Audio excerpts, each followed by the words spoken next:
तो आज हम बात करेंगे दो कंपनी से रिलेटेड। दोनों कंपनीज बैंकिंग सेक्टर से रिलेटेड है। एक का नाम है कोटक महिंद्रा बैंक और दूसरे का नाम है एचडीएफसी।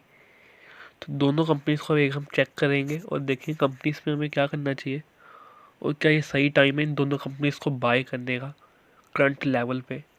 तो थोड़ा सा डिटेल में इस कंपनी को हम देखेंगे, दोनों कंपनीज को देखेंगे और एक बार टेक्निकल एनालिसिस पे सबसे पहले चलते हैं हम कि ये चार्ट पे हमें कंपनीज को बाय करना चाहिए कि नहीं। तो यहाँ सबसे पहली कंपनी में आ गए जिसका नाम है Kotak Mahindra bank.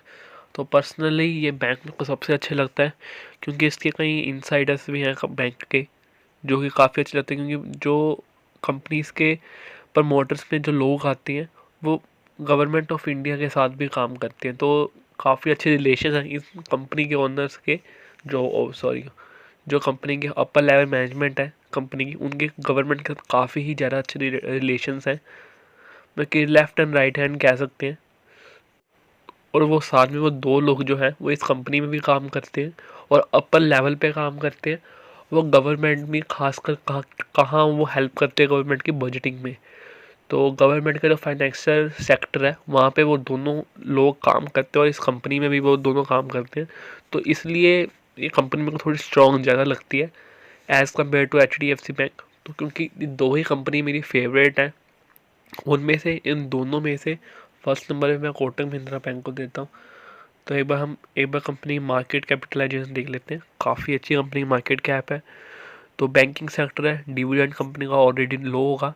PE company की 41 की है और हाई एंड लो की पर बात कर लें तो हाई कंपनी का 2030 का है और जो लो कंपनी का है वो 1001 का है। तो हाई के करीब कंपनी पहुंच गई है और लो से कम 1000 ऊपर ही है ये कंपनी। तो आज के दिन पे कंपनी में थोड़ी सी प्रॉफिट बुकिंग हमें देखने को मिल रही है यहाँ पे, जो कि काफ़ी सारे स्टॉक्स एंडले टाइम पे मार्केट में नीचे गिरते हुए हमें देखने मिले थे। प्रॉफिट बुकिंग सब स्टॉक्स में देखने को मिली थी। तो 5 डेज़ का चार्ट काफ़ी अच्छा है, 1 मंथ का, 6 मंथ्स का, और एक बार मैक्स देख लेते हैं। तो मैक्स चार्ट पैटर्न भी काफ़ी अच्छा है। जो सबसे पहला पैरामीटर हमारा कि चार्ट पैटर्न हमेशा कंपनी का अप ट्रेंड बनाना चाहिए, वो अप ट्रेंड का ही है। तो 81,000 कंपनी में रिटर्न बन रहे हैं और चार्ट पैटर्न काफ़ी अच्छा। कभी भी डाउन ट्रेंड का चार्ट हमें कभी नहीं खरीदना चाहिए। ये सबसे बड़ी सीख हमें ले लेनी चाहिए मार्केट से। कभी भी कोई भी शेयर अगर नीचे गिर रहा है, अगर 3 साल से वो कंपनी नीचे गिर रही है तो उस कंपनी को हमेशा अवॉइड ही रखनी चाहिए। एटलीस्ट मैं तो यही करता हूँ। कंपनी के चार्ट काफ़ी अच्छे हमें देखने को मिल रहे हैं यहाँ पे। तो करंट बात कर देते हैं करंट लेवल पे कंपनी की बाय। तो कंपनी अपने हाई के पास, कंपनी का 2000 के करीब कंपनी का हाई है। तो हाई को टच करके कंपनी अभी नीचे आई है। तो नीचे आके थोड़ी सी कंसोलिडेट कर रही है यहाँ पे 5 डेज़ के अंदर देखा जाए तो। 1 मंथ का चार्ट एक बार देख लेंगे हम और 6 मंथ का।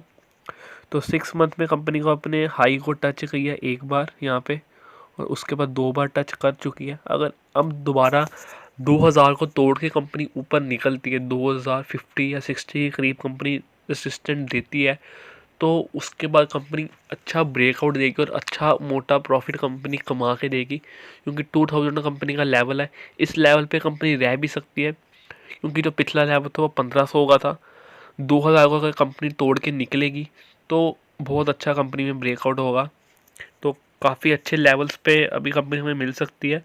अगर किसी ने ब्रेकआउट की वेट करनी है तो वो 2000 के लेवल 2050 रुपीज़ का जब शेयर हो जाएगा तब खरीदें, तो 100% कंपनी उनको प्रॉफिट मिलेगा। अगर कोई अर्ली बर्ड के तौर पे कंपनी को, जिनके पास अभी भी ये कंपनी नहीं है क्योंकि कंपनी बहुत अच्छी है, तो जिन्होंने अभी भी ख़रीदना चाहते हैं तो वो इस टाइम पे भी जिनके पास पेशेंस है, पेशेंस रख सकते हैं, वो इस लेवल पे इस कंपनी को बाय करें और अपनी स्टडीज़ के हिसाब से करें। और चलते हैं अगली कंपनी के ऊपर। तो ये है हम एचडीएफसी बैंक के चार्ट पे आ गए। तो कंपनी ऑलरेडी बड़ी होगी, 8 ट्रिलियन की है। पीई कंपनी की है 28 की और डिविडेंड यील्ड भी थोड़ी सी कंपनी की ज़्यादा है। तो थोड़ी सी कंपनी थोड़ी अट्रैक्टिव ज़्यादा लग रही है मैं personally Kotak Mahindra bank for the government bank के पर्पज से, क्योंकि गवर्नमेंट उनके सपोर्ट में है। तो एक मेरे हिसाब से कोई एक काफ़ी स्ट्रॉन्ग पॉइंट ऑफ व्यू मेरे को माना जाता है। और बैंक भी कोई अच्छा है, ये बात नहीं कि बैंक ख़राब है सिर्फ गवर्नमेंट उनके फेवर में है। तो मैं इसलिए कह रहा हूँ क्योंकि बैंक का बिजनेस मॉडल सब कुछ बहुत अच्छे तरीके से उन्होंने मैनेज करके रखा हुआ है। एनपीएस भी कंपनी के लो हैं, सब कुछ अच्छा है।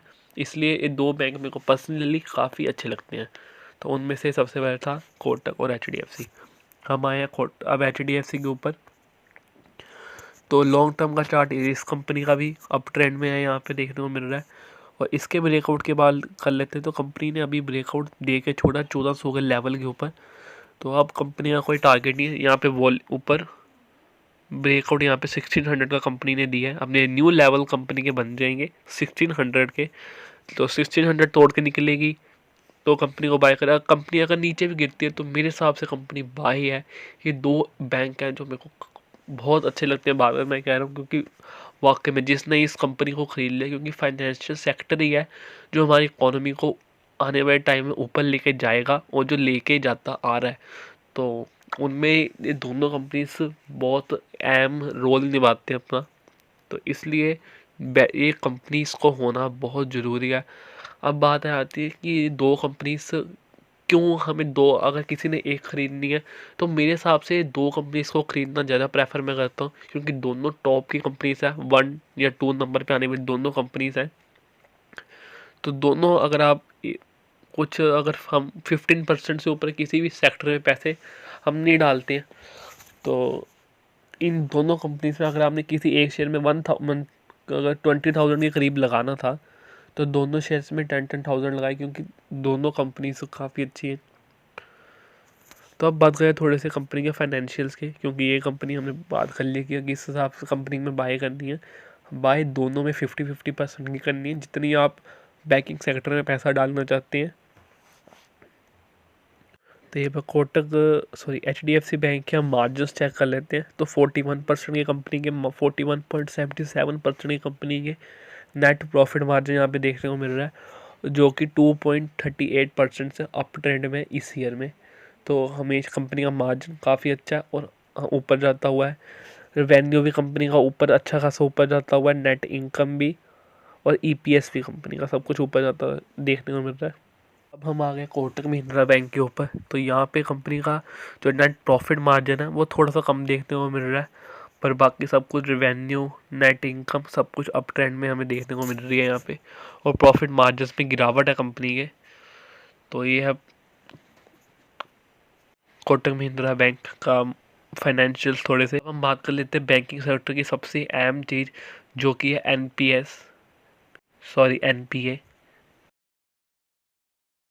0.36 हमें HDFC बैंक के यहाँ पे देखने को मिल रहे हैं। ऊपर बैंक का नाम लिखा हुआ है 0.36, और कोटक के यहाँ पे 0.71 देखने को मिल रहे हैं।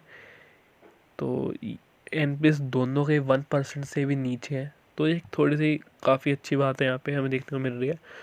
तो हम एक बार कॉस्ट ऑफ लिबिलिटी, तो cost of liability Kotak Mahindra bank की 4.46 की है और HDFC बैंक की 4.56। तो दोनों की लगभग सेम ही देखने को मिल रही है कॉस्ट ऑफ लिबिलिटी यहाँ पे हमें। तो यहाँ पे हम कार रेशो की बात कर लेते हैं। तो इस रेशो से हमें क्या पता चलता है कि कंपनी के पास कितने कैश अवेलेबल है। तो HDFC बैंक के पास 18.52 का है और कोटक महिंद्रा बैंक के पास 17.89 का। तो यहाँ पे हम 3 रेशो की बात की थी, जिसके अंदर एक रेशो तो सेम थी और बाकी दो में जो थी HDFC बैंक ऊपर था। तो फाइनेंशियल टर्म से मेरे को HDFC बैंक ज़्यादा अच्छा यहाँ पे देखने को मिल रहा है हमें यहाँ पे। तो नीचे पर मार्केट कैप देख लेते हैं। तो कोटक महिंद्रा बैंक की मार्केट कैप भी HDFC बैंक की मार्केट कैप भी डबल है कोटक से, और PE रेशो भी यहाँ पे कंपनी की डबल, PE रेशो भी HDFC बैंक की कम देखने को मिल रही है कोटक से। तो यहाँ पे भी HDFC बैंक ज़्यादा अच्छा देखने को मिल रहा है। तो एक बार चार्ट देख लेते हैं हम, 3 मंथ्स का चार्ट। सबसे पहले 6 मंथ्स का देखते हैं। तो HDFC बैंक ने ही ज़्यादा रिटर्न दिए और कोटक ने 42 के और HDFC ने 50 के। 1 ईयर का देख लेते हैं तो कोटक नेगेटिव में देखने को मिल रहा है और जहाँ पे HDFC 13% का। अब एक बार मैक्स टू मैक्स देख लेते हैं दोनों कंपनीज़ का। तो कोटक महिंद्रा बैंक यहाँ पे 86% का दे रहा रिटर्न, जहाँ पे HDFC सिर्फ 7,000% के रिटर्न दे रहा है, जहाँ पे कोटक महिंद्रा बैंक 86,000% रिटर्न दे रहा है। तो ये है दोनों कंपनीज़ के रिटर्न। तो पर्सनली दोनों कंपनीज अच्छी है, दोनों में से कोई भी कंपनी बुरी नहीं है, मेरे को दोनों कंपनीज अच्छी लगती हैं। तो ये थी मेरी रिकमेंडेशन इन कंपनी के ऊपर। सो मैं कोई भी रिकमेंडेशन नहीं करता कि दोनों कंपनी को कैसे आप लोगों ने बाय करना है। तो ये मेरी एनालिसिस थी दोनों कंपनी पे। अपने हिसाब से दोनों अपनी स्टडी करके इन दोनों कंपनी से किसी और बैंक के स्टॉक्स में आपका मन करता है तो अपनी मर्जी से कुछ भी कर सकते हैं।